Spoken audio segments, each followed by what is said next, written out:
j'avais oublié. Nous sommes là, papa. Ouais, je voulais enregistrer, mais j'avais oublié. Voilà pourquoi je... Gloire à Dieu. Donc, je retourne à mon tableau. Voilà. Donc, je disais, dans cette période-là sur la terre, la partie 4b, c'est la grande tribulation sur la terre. Comme je disais que ceux qui vont refuser la marque de la bête, ils seront sacrifiés, ainsi de suite. Et maintenant, cette période, une fois finie, Jésus qui était au ciel avec l'Église, avec les anges, ils vont chercher à descendre. Quand ils vont chercher à descendre, l'Antichrist, avec Satan et le faux prophète, ainsi que le gouvernement du monde, ils vont refuser que Jésus puisse descendre pour instaurer le règne millénium. Le règne millénium, c'est le règne de Christ. C'est là où le Christ va régner. C'est là où l'Église va régner. Maintenant, Satan, ils verront que non, leur règne est fini. Ils vont s'opposer à l'Église et à Christ. C'est ainsi quand vous lisez Zacharie, vous lisez Matthieu 24, vous allez voir la guerre d'Armageddon. Ils seront tabassés à mort, ils seront tués à mort et jetés dans la prison, dans l'abîme. Et à ce moment-là, ici, on va régner. J'expliquerai aussi les règnes, ainsi de suite. Voilà un peu, en résumé, avec ce tableau, ce que nous avons vu ensemble. Mais laissez-moi maintenant, nous allons lire la parole de Dieu avec nous. Nous allons prendre quelques versets. Nous commençons par Apocalypse 19, 20. Apocalypse 19, 20. Retenez toujours ce tableau si vous avez moyen, essayez de capturer cela comme image. Apocalypse 19, 20. La Bible dit ceci. Apocalypse 19, 20, je lis. La bête fut capturée, ainsi que les prétendus prophètes qui avaient accompli devant elle des signes miraculeux pour égarer ceux qui avaient reçu la marque de la bête et adoré son image. Tous les deux furent jetés vivants dans les temps ardents de feu et de soufre. Les autres furent tués par l'épée qui sortait de la bouche de celui qui montait le cheval, et tous les oiseaux se rassasièrent de leur chair. Donc ici, on nous parle de deux personnes qui seront jetées dans les temps de feu. Les temps de feu, c'est l'enfer. Au jour d'aujourd'hui, l'enfer est fermé. Il n'y a personne dans l'enfer. Amen. Les gens sont dans le séjour des morts. Le séjour des morts est divisé en deux parties. Il y a le séjour des morts pour le croyant et il y a le séjour des morts pour les impies, les méchants. Souvenez-vous de Lazare, du pauvre Lazare. Donc, c'est l'image du séjour des morts. Je crois que c'est dans Luc 16, je crois. Alors, c'est ça le séjour des morts. C'est-à-dire, c'est le lieu de repos. Et lorsque la résurrection, la première résurrection aura lieu, ceux qui sont dans le séjour des morts, des croyants que nous appelons le paradis, et ils seront ressuscités, transformés, les vivants seront transformés, ils seront enlevés et ils vont monter. Donc, les versets que nous venons de lire là, nous voyons qu'on a lié deux personnes, c'est-à-dire c'est l'Antichrist et le faux prophète. Ils seront jetés dans les temps de feu dans quelle période? Ils seront jetés pendant la guerre d'Armageddon. Ils vont perdre cette guerre. Ils seront les premiers à inaugurer l'enfer, c'est-à-dire l'Antichrist et le faux prophète. Mais Satan, lui, ne sera pas jeté. Nous allons voir ça, je crois qu'on avait vu. Nous allons voir ça. Lui, il ne sera pas jeté en enfer, mais lui, il sera mis dans l'abîme, dans une prison provisoire pendant 1000 ans. Et on va enchaîner la porte. Il ne pourra pas sortir pour ne pas séduire les gens pendant le règne de Christ. Alors, j'aimerais que nous puissions lire 2 Thessaloniciens, chapitre 2, verset 3.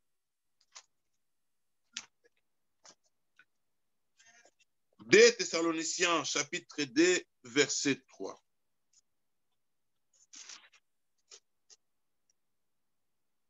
La Bible dit ceci, que personne ne vous trompe d'aucune manière. En effet, il faut que l'apostasie arrive d'abord et qu'apparaisse l'homme des péchés, le fils de la perdition. Verset 4. L'adversaire qui s'élève contre tout ce qu'on appelle Dieu ou qu'on adore. Il va jusqu'à s'asseoir comme Dieu dans les temples de Dieu en se proclamant lui-même Dieu. Donc là, nous voyons les signes imminents. Il y a des signes qui précèdent le retour de Christ. Mais ça, c'est les signes imminents. Les signes imminents, on nous parle ici de l'apostasie. On nous parle de celui qui va s'asseoir dans les temples pour se proclamer Dieu. Bien sûr, dans cette période, ça ne sera pas, quand il va s'asseoir, l'église ne sera pas là. L'église va déjà monter. L'église va partir. Donc, l'adversaire, le diable, l'ennemi, il est là. Il opère. Et l'apostasie est là. Nous, l'église, nous devons faire très, très attention. Nous allons lire maintenant Apocalypse chapitre 20. Quand nous lisons ce chapitre, je vais essayer de poser certaines choses dans les tableaux pour nous aider encore à bien comprendre. Je vous ramène encore les tableaux, un autre tableau là que j'ai.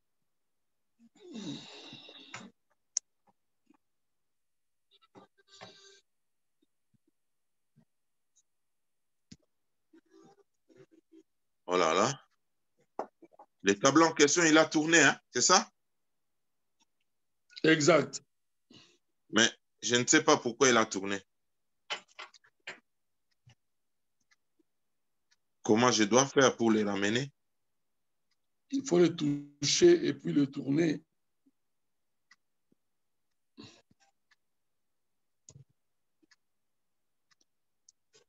Non, il ne tourne pas. Oui. C'est vrai qu'avec, si c'était le PC, ce serait plus facile. Hein? Et pourquoi il a tourné? Ça, c'est la manipulation. Hein? C'est comme ça tourne toujours quand il y a manipulation. Ok, je reprends.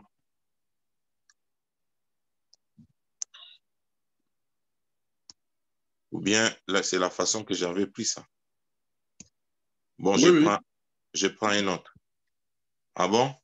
Ça aussi, c'est tourné. Oui. C'est-à-dire, c'est tourné aussi. C'est-à-dire, tout ce qui est photo, avant de l'envoyer, il faut toujours mettre ça dans un sens vertical. D'accord. Parce que c'est enregistré, au fait comme c'était horizontal. Quand tu l'avais enregistré, c'était enregistré en vertical. C'est ça le problème. D'accord. C'est pas grave, je vais trouver la solution. Oui. J'ai mis beaucoup de tableaux là. Je reviens avec ces tableaux, c'est pas grave. OK. OK. Nous sommes dans Apocalypse chapitre 20. La Bible dit, puis j'ai vu un ange descendre du ciel.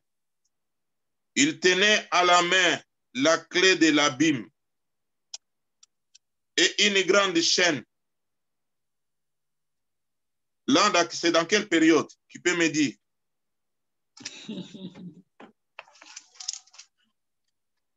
Là, c'est pendant la guerre d'Armageddon, juste à la fin de l'étape, l'époque 4. Verset 2. Il s'empara du dragon Lors de la résurrection de Satan, oui. Dragon, c'est Satan. Les serpents entiers, c'est toujours les serpents, les Satan. Qui est le diable? Voilà, on explique même. Et Satan l'enchaîne pour 1000 ans. Satan sera enchaîné pendant 1000 ans. Ou, regardez, c'est dans cette période 5. C'est le millénium. C'est là où Satan sera enchaîné. Lui sera enchaîné. Alors que nous avons vu dans Apocalypse 19 que l'Antichrist et le faux prophète, ils ont été envoyés dans le temps de feu. Et ils ont inauguré l'enfer, mais Satan, il est enchaîné pendant 1000 ans. Pour que les règnes de Christ avec les chrétiens et les anges puissent se passer dans la tranquillité. Je reviendrai plus tard. Pendant les 1000 ans, les gens qui sont restés sur la terre là, même les incroyants, qui n'ont pas été enlevés, ils vont continuer à vivre.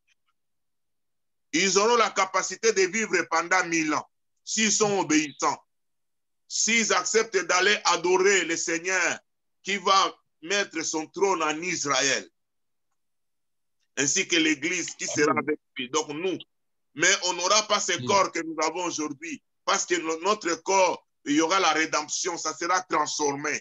On aura un autre corps. Nous, on n'aura pas besoin de semoule. Si tu veux manger la semoule, c'est maintenant. On n'aura pas besoin de tout ce qui est de la... Non, non, non, non. Parce que nous serons comme des anges. Nous sommes des fils. C'est-à-dire, on pourra voyager. Je ne sais pas, aller par le passé directement, tu pars. Ça sera un moment de gloire pour nous. Mais ceux qui n'ont pas été enlevés, ils resteront, ce seront des hommes normaux. Mais ils auront la capacité de vivre pendant 1000 ans. Parce que celui qui secoue le péché n'est pas là, il est dans la prison. Celui qui active le péché est enchaîné. Amen. Les gens seront morts seulement à cause de leur désobéissance, de refuser d'aller adorer. Nous allons voir ça, je crois, dans le livre de Zacharie. Mais je continue. Nous sommes, voilà, l'enchaînant pour 1000 ans, verset 3. Les jetant dans l'abîme. Donc, Satan sera jeté dans l'abîme et non dans l'enfer. Il sera jeté dans l'enfer après. Amen. Il ferma et scella l'entrée au-dessous de lui, afin qu'il n'égare plus les nations. Vous comprenez? On l'a enchaîné pour qu'il ne puisse pas égarer les nations. C'est-à-dire les nations qui accepteront la marque de la bête pendant l'étape 4, ils vont continuer de vivre normalement. Mais pendant les 1000 ans, Satan ne pourra pas les séduire. Les nations ne seront pas séduites jusqu'à ce que les 1000 ans soient passés. Après cela, il faut qu'il soit relâché pour un peu de temps. C'est-à-dire, Satan sera relâché après les 1000 ans, ici. Amen. Il sera relâché là. Quand on va le relâcher, directement, il va séduire. Il va chercher à opposer les gens qui vivent là pendant les 1000 ans pour s'opposer au règne de Christ. C'est à ce moment-là qu'il aura la frappe. Il y aura la guerre qu'on appelle la guerre Gog et Magog. C'est-à-dire la guerre du feu. Il aura le feu et il va suivre Antichrist et le prophète dans les temps de feu, donc en enfer. Je continue. Aidez-moi, j'étais dans quel verset? J'étais au verset 3. Maintenant, je lis le verset 4. Ensuite, j'ai vu des trônes et ceux qui s'assient reçurent le pouvoir de juger. J'ai vu aussi l'âme de ceux qui avaient été décapités à cause du témoignage de Jésus, à cause de la parole de Dieu.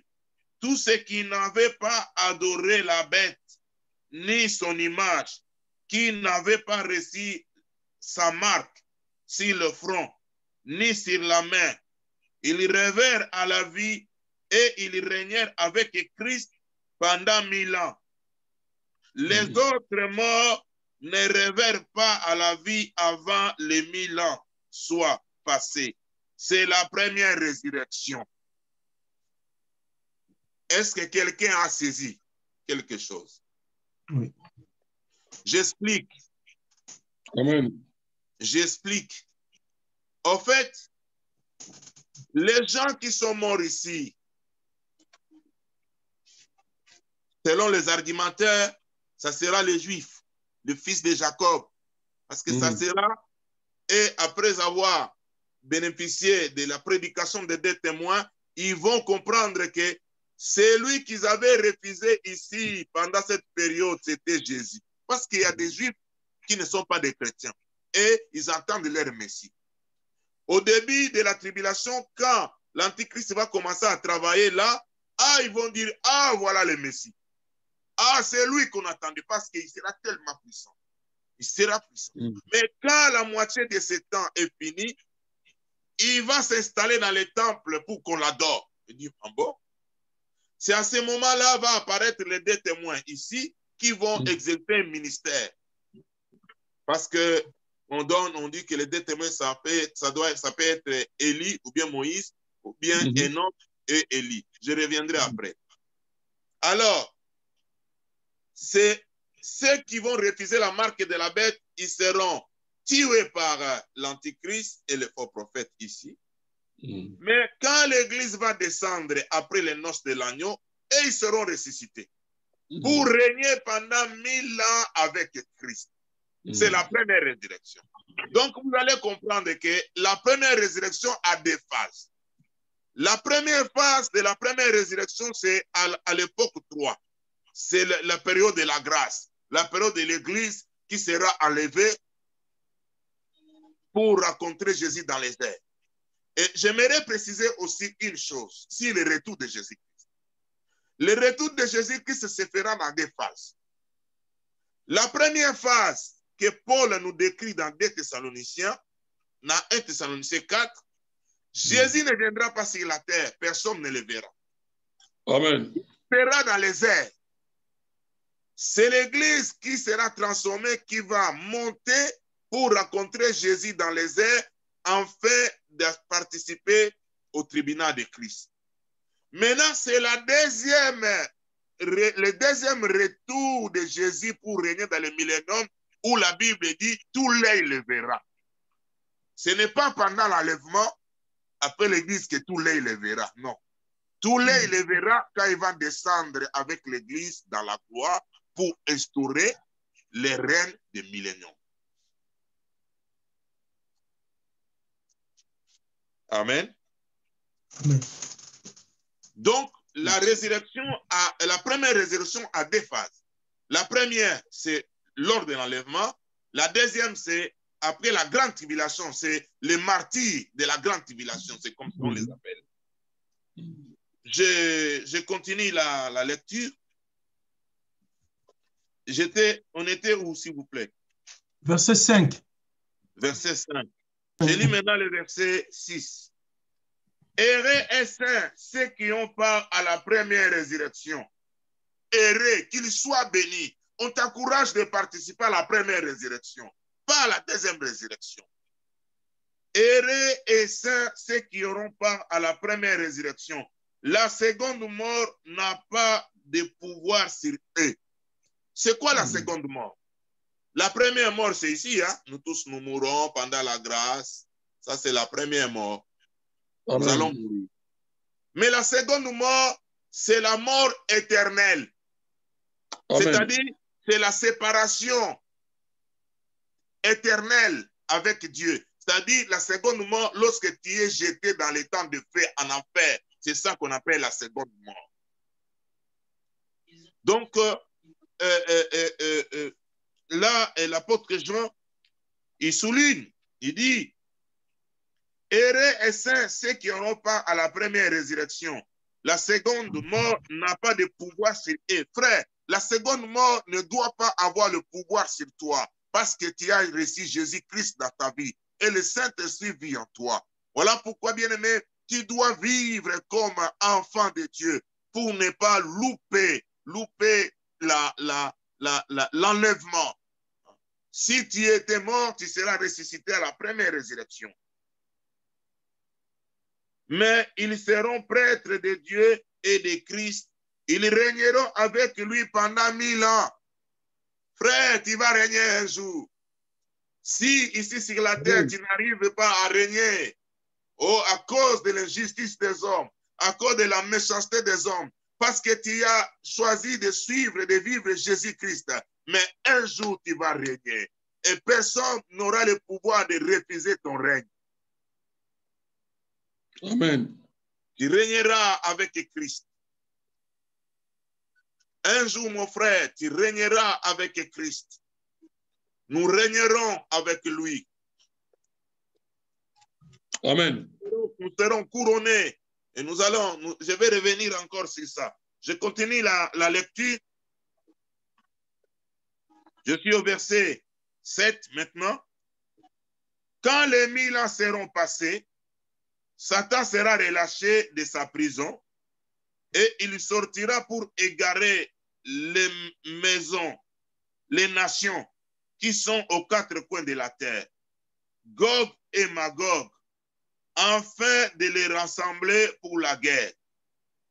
Elles sont aussi nombreuses que les sables de la mer. Ils montèrent sur toute la surface de la terre. Ils encerclèrent les camps des saints et la ville bien-aimée. J'aimerais expliquer, ils encerclèrent les camps des saints et la ville bien-aimée. Bien-aimé, je suis au niveau du tableau. Jésus-Christ descend là, avec l'Église, pour instaurer le règne millénaire. Il ne va pas descendre au Congo, ni en Angola, non. Il descendra en Israël. Alléluia. Il va poser les deux pieds sur la montagne des Oliviers. Yes, amen. Souvenez-vous dans Actes des Apôtres, lorsque les disciples étaient inquiets, ils regardaient comment Jésus était monté, et l'ange leur a dit, ne vous inquiétez pas. De la même manière que vous l'avez vu monter sur cette montagne des Oliviers, il reviendra sur cette montagne. Donc, c'est Zacharie qui explique ça maintenant. Il va descendre en Israël. Il va poser ses deux pieds sur les montagnes des Oliviers, et les montagnes des Oliviers, et cette montagne va se fendre en deux, parce qu'elle ne pourra pas supporter la gloire de Jésus-Christ de Nazareth. Amen. Et Jésus va poser son QG en Israël avec nous, l'Église. Donc, Jésus sera le lieu saint. Nous, l'Église, nous serons, et Jésus sera le lieu très saint. Nous, l'Église, nous serons les lieux saints. Les nations qui vont nous entourer seront les parvis. Alléluia. Ouais, ils vont commencer à voyager pour arriver, pour adorer le Seigneur là où il a instauré son règne. Voilà pourquoi là, on parle du camp. Les camps, c'était d'ailleurs dans quel verset?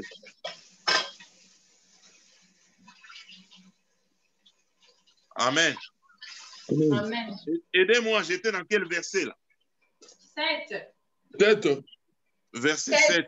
7. Voilà. Je lis maintenant le verset 8.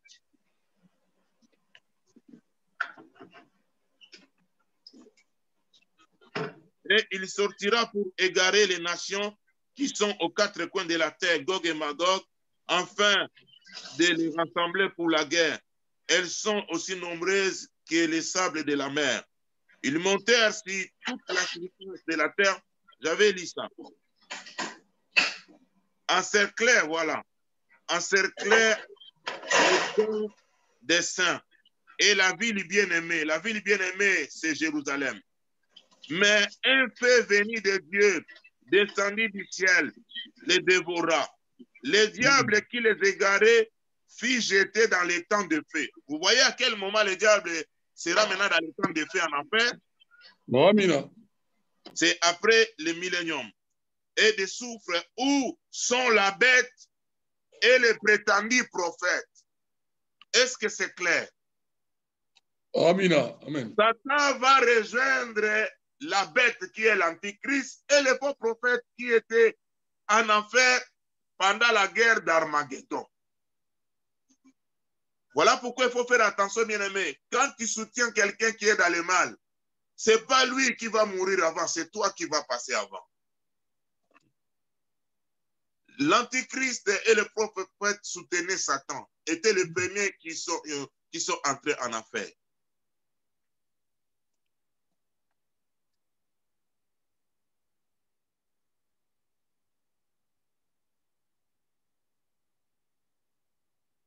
Et ils seront tourmentés jour et nuit au siècle des siècles.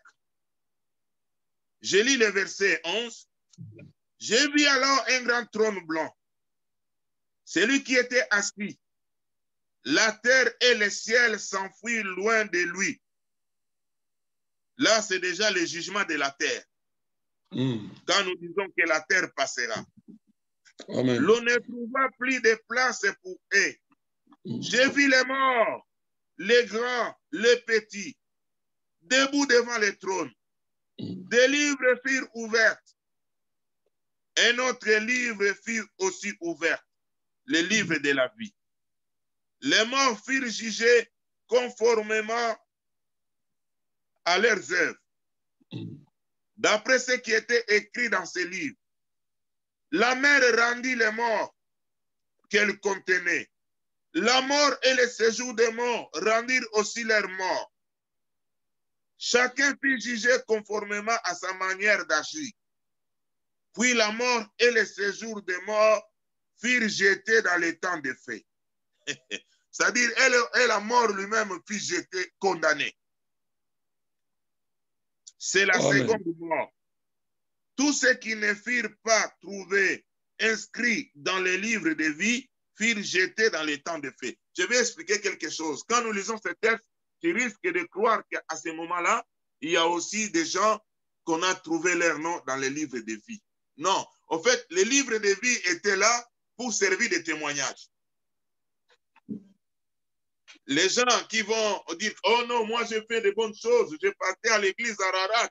Hein, et dit, oh, tu partais à l'église à Ararat. Ok, nous allons regarder si le livre de vie, le nom n'est pas là. On va trouver ton nom dans l'autre livre où étaient écrites toutes tes œuvres. Chrétien hypocrite, chrétien maïouya, orgueilleux, menteur, qui faisait le camouflage. Frère, on peut se camoufler aujourd'hui, mais devant Dieu, ce jour, la personne ne pourra se camoufler. Alléluia, amen. Donc, ils seront jetés dans les temps de feu. Alors, je vais travailler encore pendant 5 minutes. Nous allons essayer de lire quelques versets concernant toujours la résurrection. 1 Corinthiens 15, 50 à 53.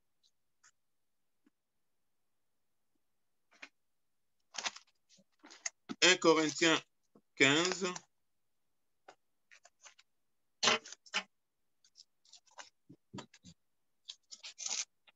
1 Corinthiens 15, 50 à 53 déclare ceci.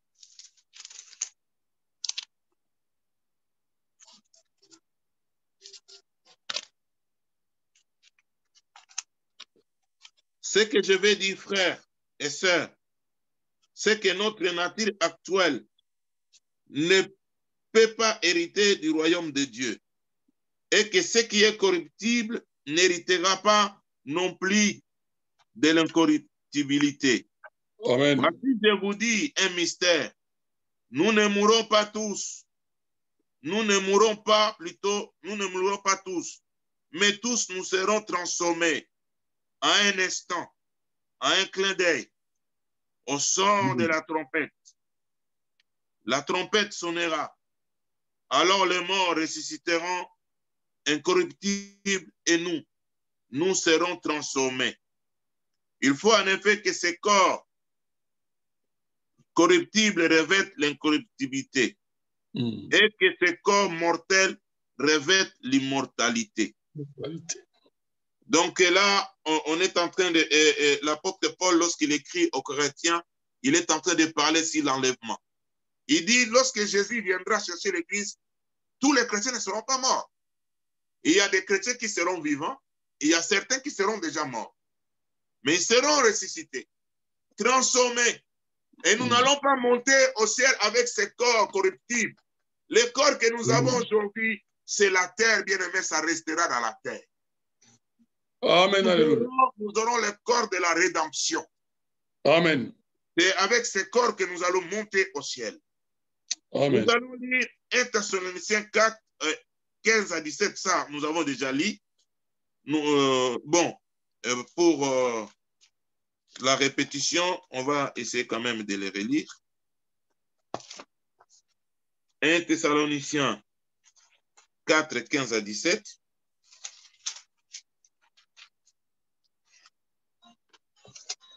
La Bible dit, au verset 15,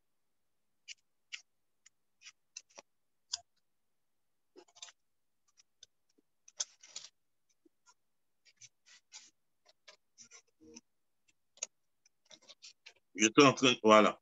Voici ce que nous vous déclarons d'après la parole du Seigneur. Nous les vivants, restez pour le retour du Seigneur, nous ne dévancerons pas ceux qui sont morts. En effet, le Seigneur lui-même a un signal donné à la voix d'un archange et au son de la trompette de Dieu, descendra du ciel et ceux qui sont morts en Christ résisteront d'abord. Ensuite, nous qui serons encore en vie, si tu trouves vivant, frère. Et dommage, l'apôtre Paul est déjà mort. Donc, lui, il sera compté parmi les morts.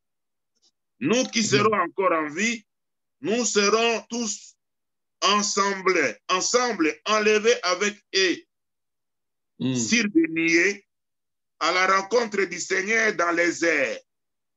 Amen. Les airs là, c'est, au fait, l'air là, au fait, c'est un espace, c'est comme une maison. C'est comme une maison bien préparée là, ce n'est pas encore le paradis. C'est-à-dire un endroit au ciel dans l'espace. C'est ce qu'on appelle les airs ici. Donc, le retour de Jésus-Christ pour venir chercher l'église se passera dans les airs. Jésus-Christ ne se fera pas voir. Mais Jésus-Christ se fera voir après avoir jugé les chrétiens pour donner les récompenses, après avoir fêté pendant 3 ans et demi ou 42 mois. Quand il va descendre maintenant pour régner pendant 1000 ans, c'est à ce moment-là, la Bible dit, tout l'œil le verra. Nous allons... Est-ce que j'avais fini de lire? Voilà. Nous allons lire Matthieu 24 pour finir aujourd'hui. Matthieu 24 et 31. Matthieu 24, verset 31. La Bible dit,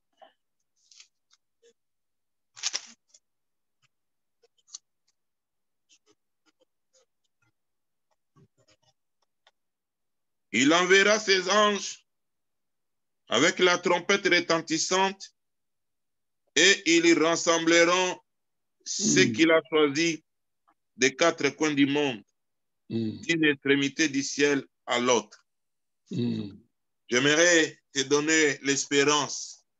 J'aimerais te dire, frère, bien-aimé, tu n'as pas commis une faute de suivre Jésus-Christ. Tu as pris la bonne décision. Un jour, ce que tu fais aujourd'hui sera récompensé. Parce que le Seigneur va envoyer son ange qui va sonner la trompette. Et toi, parce que tu es en Christ, tu entendras le son de la trompette. Amen. Et tu seras réveillé. Tu seras dans la joie pour aller rencontrer l'homme que tu as tant aimé. L'apostasie existe. L'homme du péché est là. Le monde va de mal en pis.